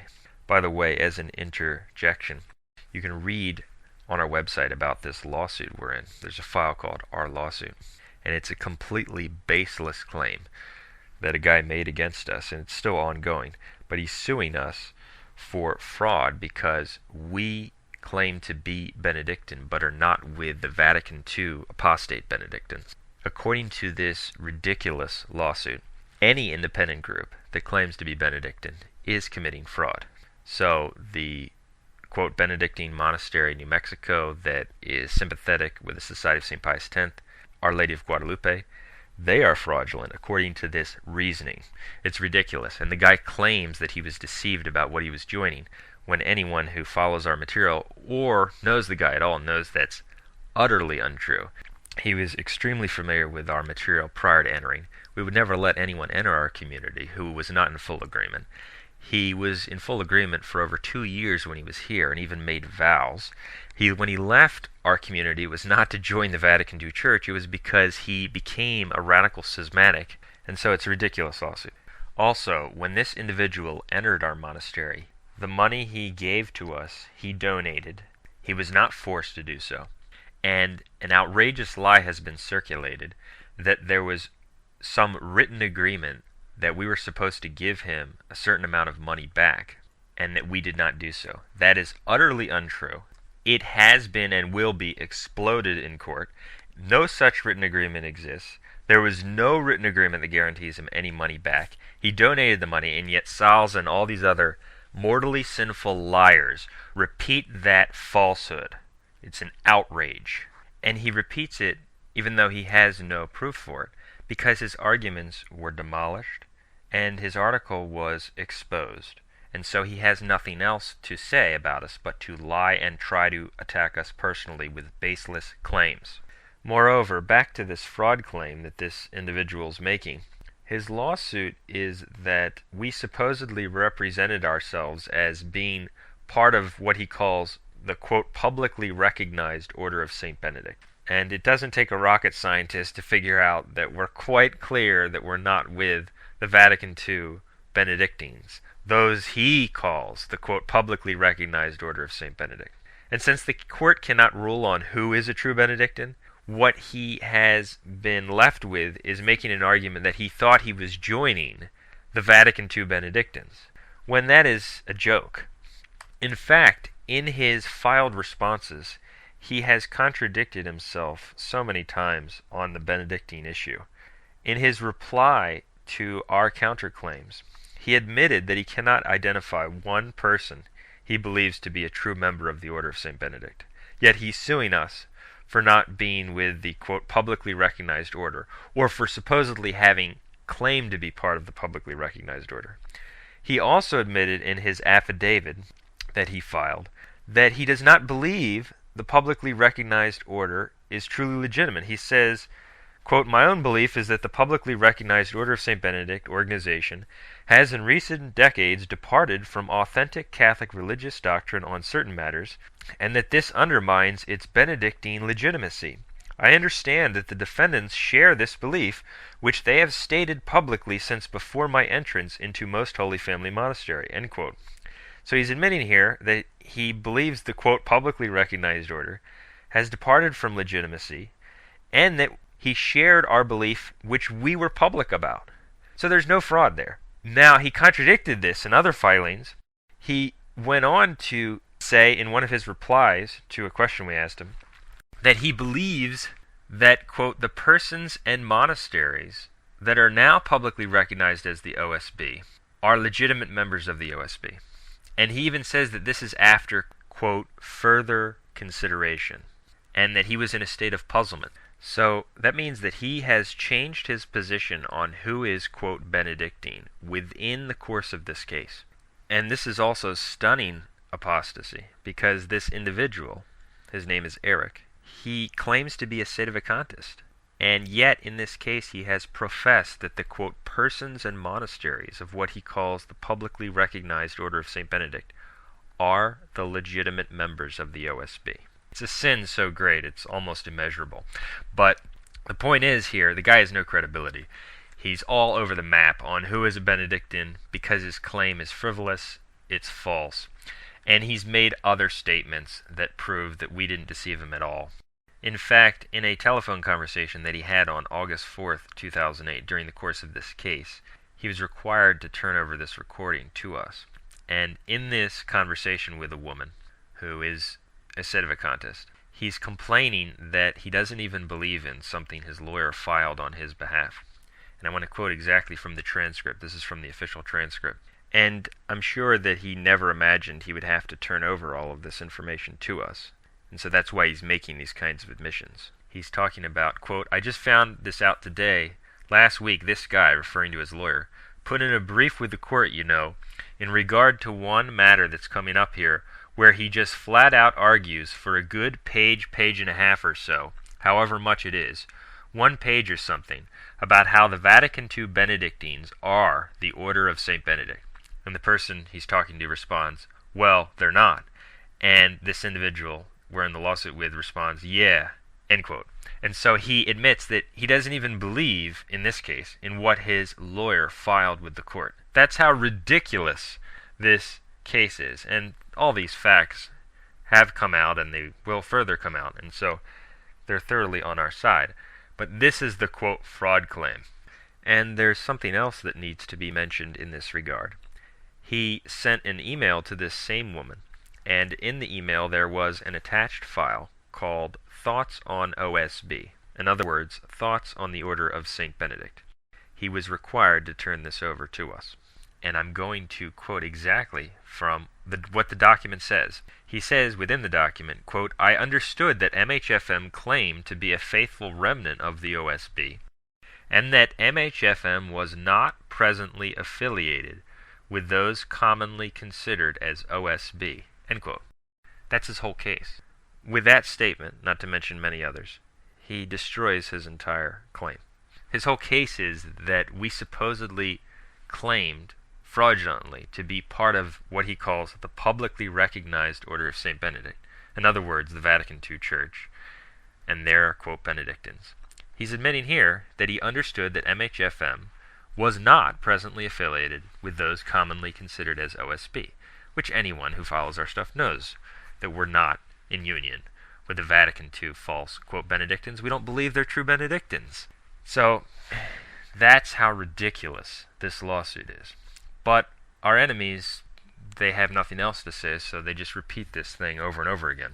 By the way, something else that's extremely interesting is that in the aforementioned document, Thoughts on OSB, which this individual Eric probably never imagined he would have to turn over to us, he attempts to, in his darkened mind, explain away all of his contradictions on these issues. Remember, he said earlier in the case that he can't identify one member of the Order of St. Benedict, and that the, quote, publicly recognized order has departed from Benedictine legitimacy, and that we shared that position and were public about it. But then he said, after further consideration, he regards as legitimate those persons and monasteries commonly regarded as OSB. That would mean that someone like Sister Joan Chittister, the apostate nun in the Vatican II Church, who's so notoriously heretical that even Novus Ordo groups denounce her, she would be legitimately OSB according to this individual Eric, who claims to be a Sedevacantist. But anyway, in the midst of all these contradictions, he's trying to explain this away in his dishonest mind. He says in this document, Thoughts on OSB, quote, "So I do not encourage or agree with the idea that the persons commonly acknowledged as the OSB are legitimately such in the sight of God. I accept the presumption that they are such in the eyes of the U.S. law." End quote. So this is how he's now trying to justify his apostasy. He doesn't believe they're legitimately OSB, as he's saying here, and as he indicated in other statements, in the eyes of God. But for the purpose of this lawsuit, he's going to say they are in the eyes of the U.S. law. That is so theologically ridiculous. That's the equivalent of saying that during the 16th century, the Catholics could have acknowledged Henry VIII as the supreme head of the Church of England, because that was true in the eyes of the law at that time, even though it was not true in the sight of God. Or that in the ancient church, the Christians could have acknowledged the false gods of the Romans, because in the eyes of the Roman law, they were considered to be the legitimate gods, even though they were not truly divine in the eyes of God. It's illogical and, in fact, unspeakably demonic apostasy, especially when we consider it's coming from a guy who claims to hold the Sedevacantist position and claimed not to want to compromise with the Vatican II Church in any way. And so he admits that what he is filing, he doesn't even believe to be true in the sight of God. And in the same document, he admits that he knew we were not presently affiliated with those commonly considered as OSB. That's how absurd this whole affair is. And anyone who can think knows that we're quite clear about where we stand on these issues. In fact, we are suing this individual who sued us for numerous things, and all of the facts are on our side. Indeed, after he left our monastery, he sent out emails from our email address, which is a violation of law. In addition, after he had concluded that he did not want to be part of the monastery anymore because he changed his religious views, he tried to take the monastery's money. He tried to transfer those monies to himself. He also admitted that he departed with the monastery's financial records. And so these are all crucial admissions which support our counterclaims. Since all of the facts are in our favor, we would expect that his case will be dismissed and that we will be able to proceed with our counterclaims. Anyway, I must now get back to my email response to John Salza. If you will recall, before I took some time to discuss the facts of this lawsuit, I was reading my response to Salza. He brought up the lawsuit, so it was necessary to give some more background on that issue. Now I will go back to reading my response to him. Quote, "According to you, the debate will be about our monastery, our lawsuit, and our opinions about the end times, rather than the subject matter of your article and my rebuttal, namely the validity of Benedict XVI. It serves to demonstrate that you cannot engage me in a telephone debate on that issue, for your position would be soundly refuted, but rather you must attempt to distract people from the facts with distortions, gossip, and unjustified personal attacks. You've probably been pumped with quite a bit of misinformation and distortion about our monastery. In line with your consistent misrepresentation of the facts, you state, quote, "Given Judge Curtin's ruling that there is sufficient evidence against you to merit a trial, you ought to be prepared for this kind of scrutiny, although I can understand why you wouldn't want to expose yourself in such a way." End quote. Once again, you are wrong. The judge has not ruled that there is sufficient evidence to merit a trial. We haven't even reached the end of discovery or made a summary judgment motion yet. You do not know what you are talking about, and you have misrepresented us as a result. How many times have you misrepresented the facts in these few emails? That's all you have: distortions, misrepresentations, and unjustified argumenta ad hominem. I can see why you lack the grace to identify your doctrinal errors. You are a dishonest person in the smallest dealings. You first lied and said that I wrote that you signed for the letter, when you knew that I did not.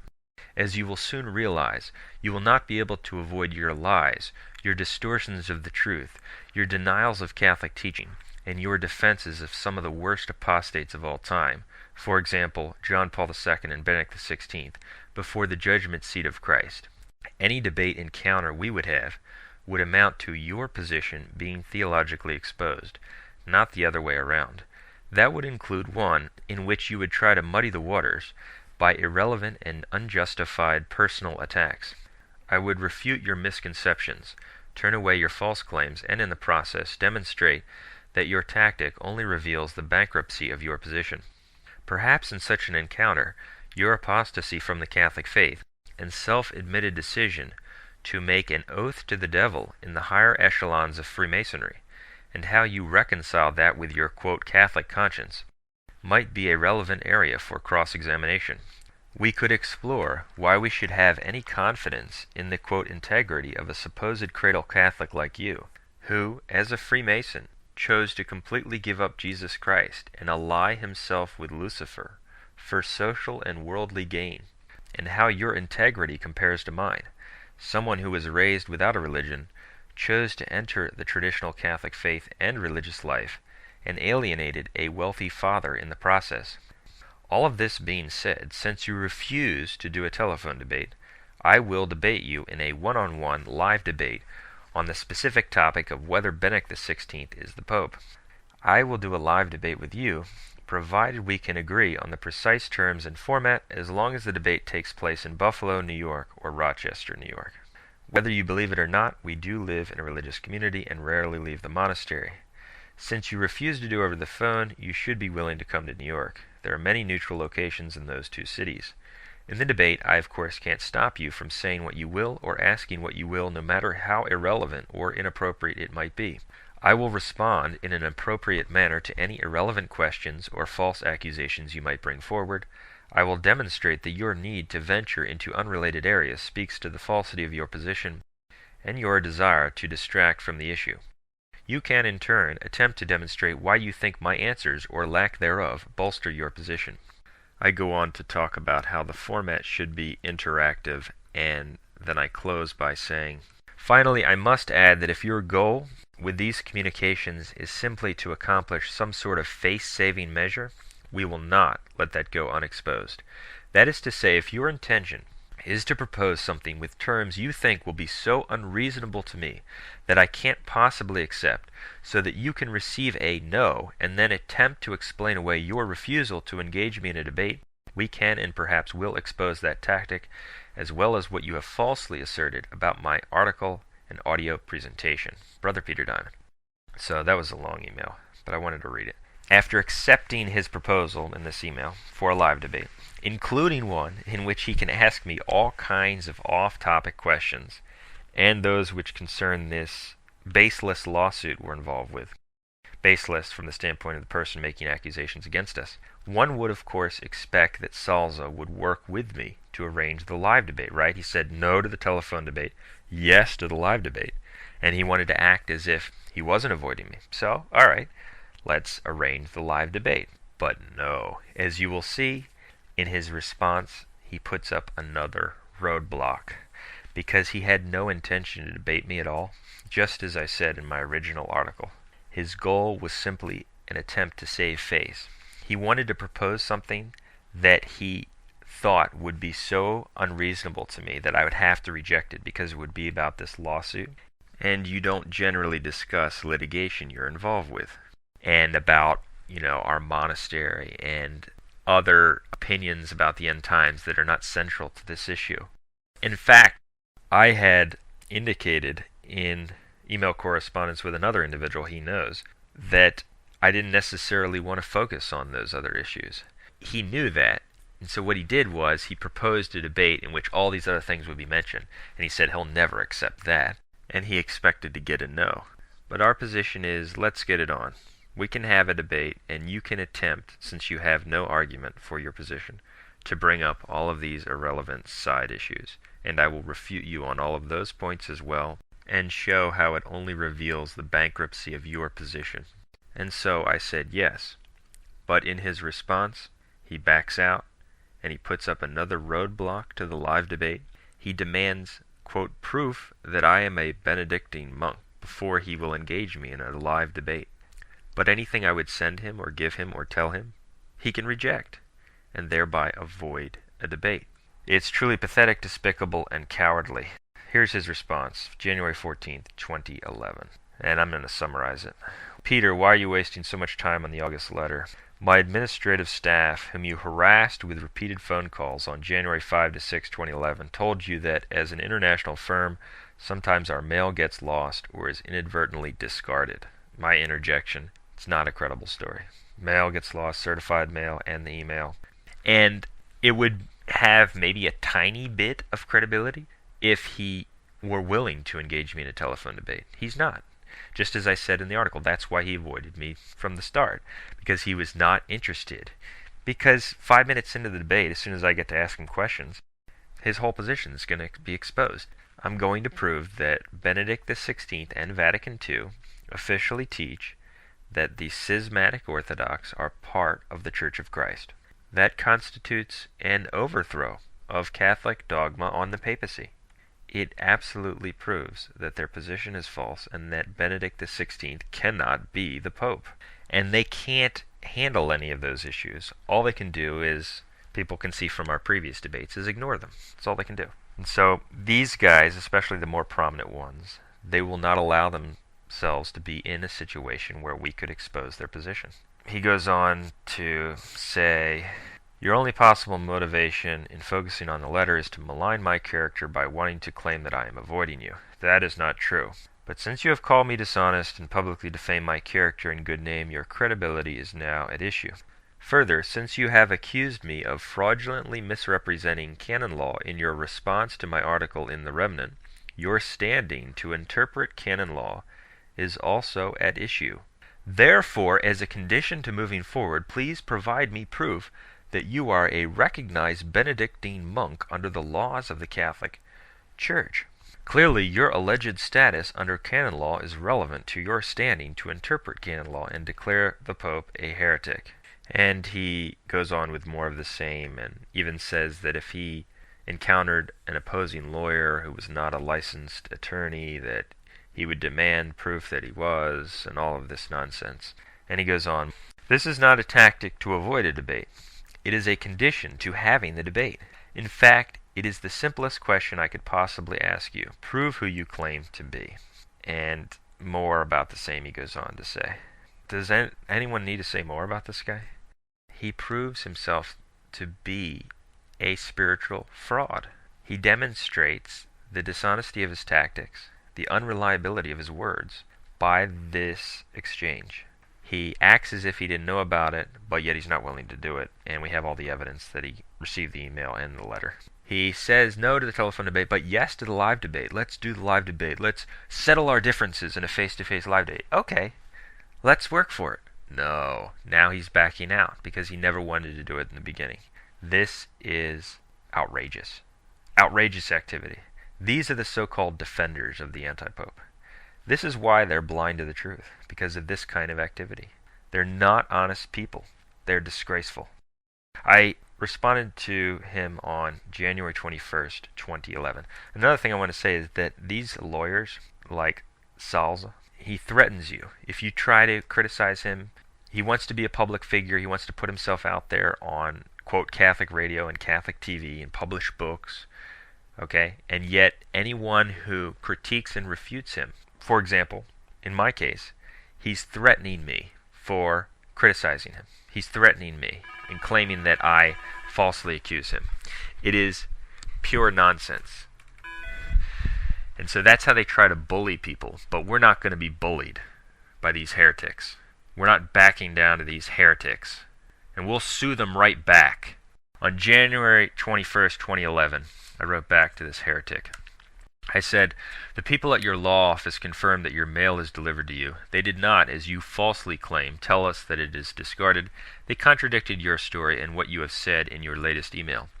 We did not harass people at your law office, but simply posed questions and received answers, which further confirmed that your story is untrue. You are the one who made false accusations concerning the August letter, so it was necessary to refute them in full. If we deem it necessary to respond publicly, your latest false claims will be publicly exposed." I say, it's interesting that you ignored my refutation of the numerous false accusations you made in your email. For example, you ignored and did not apologize for your false statement that I edited out content from my opponent's debate material in my formal debates. You made that charge. You even claimed that you had proof for it, and it was false. You also ignored my refutation of your false statement that Judge Curtin has ruled that there is sufficient evidence against us to merit a trial. You made that charge, and it was false. As I said in my last email, I am willing to engage you in a live debate. Either you are willing to debate me, or you are not. Based on your last email, it's obvious that you are not. For after I agreed to a live debate, you are putting up another roadblock. You now say that I must prove to your satisfaction that I am a Benedictine monk. And of course you will be the arbiter of whether the proof is sufficient. Whatever facts or arguments I provide, you can reject. That is an obvious attempt to avoid a debate. In fact, it's interesting to consider that you didn't demand any, quote, proof from me in your initial email, but only after I agreed to a live debate. In response, I say that I don't need to prove anything to you. In the debate itself, you can attempt to disprove my position and attack my person and status, since that seems to be your main tactic. We can see how well that will work for you. Moreover, whether you think I'm a Benedictine monk has no relevance to whether Benedict XVI is the Pope. Indeed, you don't even call me brother anyway, unless you already act as if I'm not a religious. You further err when you write that the entire issue concerns canon law. Canon law is one aspect involved, but a proper understanding of the issue also involves Catholic dogma, the divine law, papal infallibility, the limits of canon law, etc. Further, one doesn't have to be a Benedictine monk, a religious, or a priest to prove that Benedict XVI is not the Pope. You wrote, "I told you I am willing to debate you. Why would I want to debate you now, but not a few months ago? You are not willing.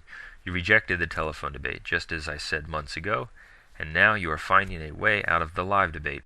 If you refuse to debate me until I provide you with some kind of proof concerning which you will be the judge if it's sufficient, then that is of course equivalent to backing out of a debate. Unless you indicate otherwise, one can only take your latest email as a confirmation that 1. You not only have refused the offer to do a telephone debate, but also 2. You have backed out of a live debate. If we deem it necessary to address this matter further, we will expose this publicly. Brother Peter Diamond." Salza wrote back on January 27, 2011, with more of the same.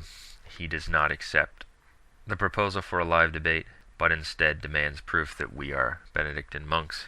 In fact, he even says that the Vatican II, quote, Order of St. Benedict will be the judge of whether that proof is sufficient.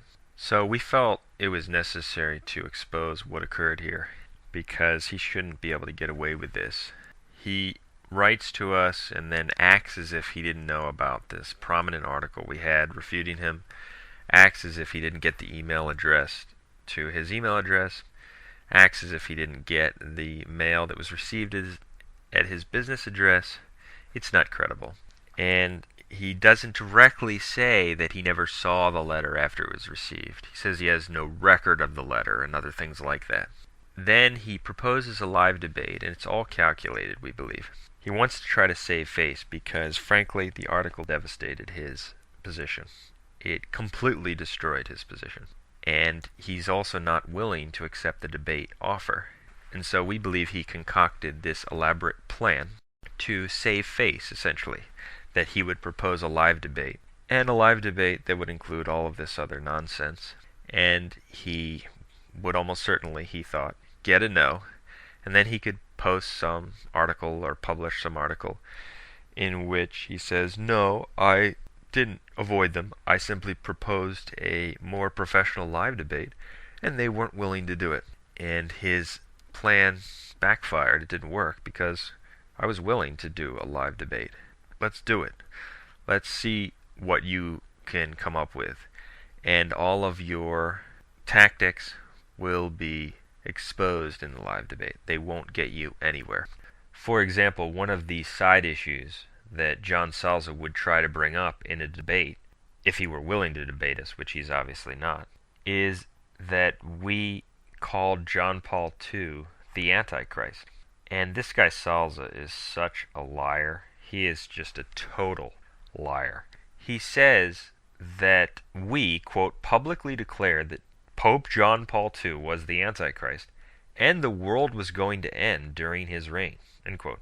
That is a lie. We definitely declared that he was the Antichrist. In other words, we said it was our opinion that he was the Antichrist. No one else has to agree with that. But we did not say that the world was going to end during his reign. We never said that. It's just a lie. We still believe that John Paul II is the final Antichrist.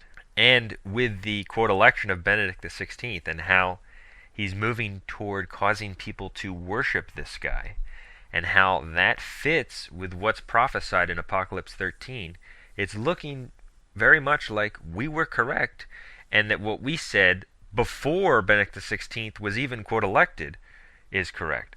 But no one has to agree with that. That's our opinion. People can disagree. We didn't say it was infallible, and it's not central to the issue of whether Benedict XVI is the Pope. So Salza is just wrong. He misrepresents what we said and lies about us. He distorts the facts, and furthermore, it's not disproven what we said about John Paul II. The guy claimed to be Jesus Christ. He claimed that every man is Jesus Christ right in the Vatican, and now they're moving toward having people worship him. And the one who is causing people to worship him is a man whose name equals 666 in Greek, and all the other things we pointed out in our series on the Apocalypse. But you can disagree with that. But he goes on to say, since he thinks this is proven to be false, that John Paul II is the Antichrist, he goes, quote, this means the Diamond Brothers are also false prophets, end quote. And this is an example of one of those side issues he would want to get into. If I debated him, not only would he be destroyed on the issue of Sedevacantism, but even on all these side issues we'd get into, he'd be demolished. For example, this one. He is saying that we are false prophets because he thinks we were wrong in saying that John Paul II was the Antichrist. Well, first of all, it's not even proven we were wrong about that. But secondly, that wouldn't show that we are false prophets, even if we were wrong about that. Let me cite a few facts to educate Salza on this issue. For example, St. Athanasius declared that the Emperor Constantius was the abomination of desolation. Okay? That's quoted in Leo Donald Davis's book, The First Seven Ecumenical Councils, page 94. Here's what St. Athanasius said. Who would not justly exclaim that this was the abomination of desolation spoken by Daniel? He said that back in the early church. Well, obviously that doesn't seem to be true, because the abomination of desolation is on earth shortly before the end. And so obviously he was wrong. Would Salza say that St. Athanasius was a false prophet? According to his argument, he would have to. It shows just how thoroughly he'd be refuted on all these side issues if we debated, but he's not willing to do that for obvious reasons. Another example is Saint Bernard. He proclaimed that antipope Anacletus II was the beast of the apocalypse. So according to the heretic Salza, Saint Bernard was a false prophet because, I think everyone would agree, Anacletus was not the Antichrist, not the, quote, beast of prophecy. So Salza is wrong and refuted again, just like he is on all of these points. And that's what would have been pointed out if he had possessed the courage to engage in a debate. And when he brought that up, that's how I would refute him. But, what do you know? He's not interested. He now demands more proof that I'm a Benedictine monk. And, again, there are a lot of things I could say about that issue. But it's irrelevant. It's completely irrelevant to the point. And anything I would say, he would just say, no, it's not proof. And so what it does prove is what I said about him in the article. And these are the guys who keep people in the Vatican II sect. Another thing is that this guy is a former high-ranking Freemason. He was a 32nd degree Freemason, and he left the lodge in the late 1990s. It was 1998 or 1999, somewhere around there. In his rise through the higher ranks of Freemasonry, this guy actually swore an oath to Allah on the Koran. And this is while he claimed to be a Catholic.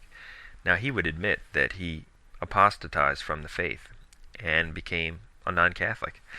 And that's interesting to consider in itself, because by taking that position, he's actually refuting the position he advances in his article.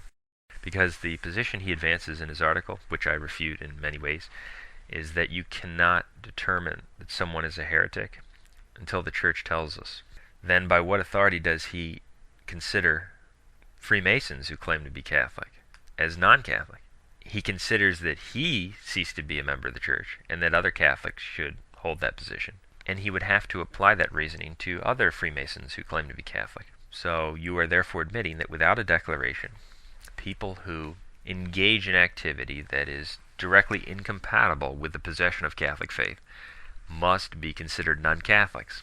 He is torpedoing his position by that little admission. But anyway, it shows you the level of darkness this guy was involved with. And again, he's condemned Freemasonry, but when you see the same kind of slimy tactics and acting like you're going to do a debate, but then refusing to do one solely to save face and assist your public credibility, that's not the activity of a Catholic. That's the activity of someone who is still bound by dark forces. And in fact, he admits that when he was involved with Freemasonry, he was part of the Synagogue of Satan. He was actually a member of two different Masonic lodges. He was almost elected worshipful master in one Masonic lodge. He admits that the oaths he swore were hypocritical, and I could give an example of that. He also says that, quote, I felt a very evil presence when I was conferring those oaths, end quote. He says this in his talk, Why Can't Catholics Be Masons? At St. Catherine of Siena, October 3rd, 2010. So he's admitting essentially that an evil spirit overtook him when he joined the Masonic Lodge, and he rose to a very high level. And he was deeply involved in this Masonic darkness. When he goes through everything they do, and Brother Michael has a very interesting video on this, Abortion, Rock Music, Freemasonry Exposed, which goes through the diabolical rituals that they are part of and engage in. And so this is what he was involved with. And he's talking about credibility. Not only was he involved with it, but he instructed others on the path of Freemasonry. That is to say, he not only took the diabolical oaths himself, he conferred them upon others. He even says that this is so evil that he would sometimes see the facial appearance of people who were doing this change. So he was not an unwilling or reluctant participant in the demonic art of Freemasonry. No, he was aggressive about it. And since Satan cannot cast out Satan, Matthew 12:26, only those who completely embrace Christ and his honest ways and undergo a sincere and thorough conversion can be freed from this kind of evil. And we know from Matthew 7:13 that such a conversion is rare.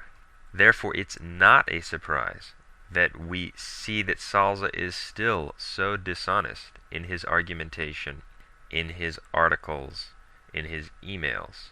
And while he no longer instructs others how to lie and blaspheme God in the Masonic Lodge, he now teaches people how to lie and deny the truth in other ways.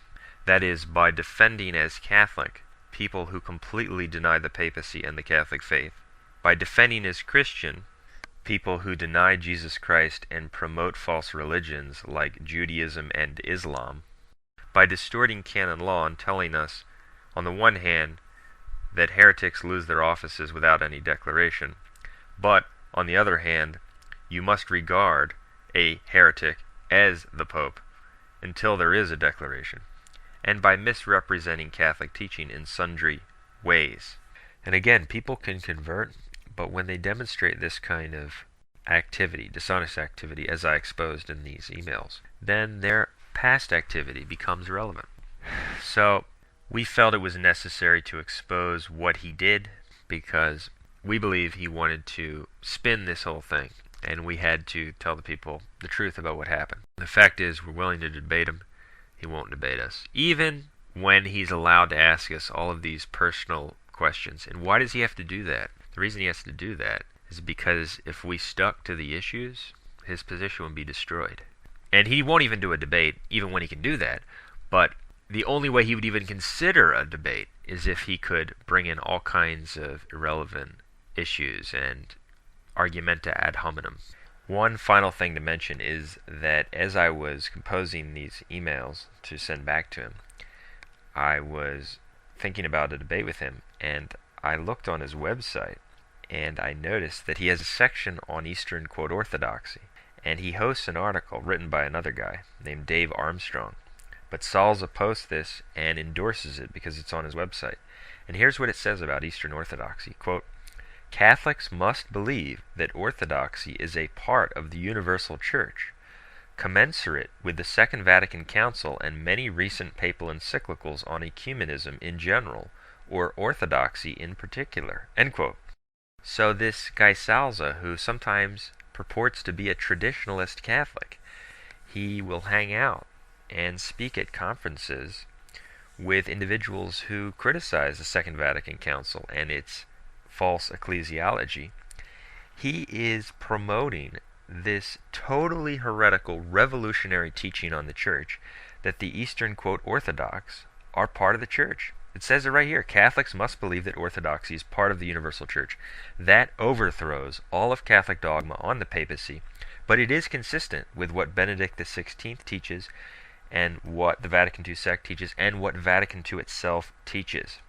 So those are two different religions. There's the Catholic religion, which teaches that the Pope and the successors of Peter represent the principle of unity in the church, and that people who reject the papal office are outside the church. The Eastern Orthodox body that rejects the papal office, they're outside the church. That's basic Catholic teaching on the papacy. He teaches the opposite, and he alleges or purports to be an apologist for the Catholic faith. This is the evil hidden, and this would be exposed in a debate. And what would he say? Nothing. And that's why you can't debate these guys, because their positions would be annihilated. This is only part one of my discussion of this issue. In part two, I will get into some of the recent errors that he has made on this issue, and specifically with reference to canon law. It will refute more of his theological errors, etc. But for the full expose of his false position, just read the article I wrote. It's called John Salza's Arguments Against Sedevacantism Crushed. It absolutely proves that he contradicted himself numerous times and advanced things that are directly contrary to the teaching of the magisterium.